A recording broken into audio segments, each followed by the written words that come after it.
আসসালামু আলাইকুম রহমতুল্লাহ। আশা করি আল্লাহ পাকের অশেষ রহমতে সবাই ভালো আছেন। মালয়েশিয়ার জনপ্রিয় একটা ফল রামবুটান, যেটা এখন বাংলাদেশে অ্যাভেলেবেল চাষ হয়। আপনারা যদি বাংলাদেশ থেকে সংগ্রহ করেন, যে কোনো জায়গায় খোঁজখবর নিলে অনলাইনের মাধ্যমে এই রামবুটানের চারা পাবেন। তো মালয়েশিয়াতে বর্তমানে ঠিক এই সময়টা হচ্ছে সিজন চলতেছে। আমাদের বাংলাদেশে যেমন আম কাঁঠালের সিজন থাকে, মালয়েশিয়াতে এই ফলের এখন সিজন চলতেছে। তো এই বছর হচ্ছে রামবুটান আমার খাওয়া হয় নাই তেমন একটা। আর আজকে একদম তাজা মালয়েশিয়ার এক ভাই দেখলাম যে গাছ থেকে পেরে আনছে।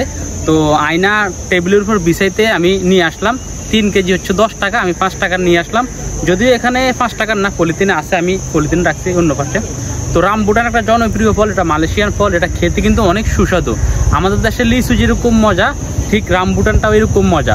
তো এই বছর আসলে আমার ব্যস্ততার কারণে কোনো ফলের ভিডিও করা হয়নি, যদিও মালয়েশিয়াতে এখন সিজন চলতেছে, ফলের সিজন। তো ভাবলাম যেহেতু খাওয়ার জন্য এগুলো কিনলাম, তো ছোট্ট করে একটা ভিডিও বানাই ফেলি। তারা যারা রামবুটানের ছাড়া সংগ্রহ করতে চান, বাংলাদেশে কিন্তু অ্যাভেলেবেল পাওয়া যায়। অনলাইনে খোঁজ করলে কিন্তু রামবুটানের ছাড়া পাবেন। আর আমি ইনশাল্লাহ বাড়িতে যাওয়ার সময় এটার বীজ নিয়ে যাব।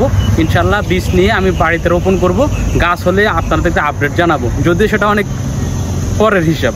তো আল্লাহ সবাইকে ভালো রাখুক, সুস্থ রাখুক। আসসালামু আলাইকুম, আল্লাহ হাফেজ।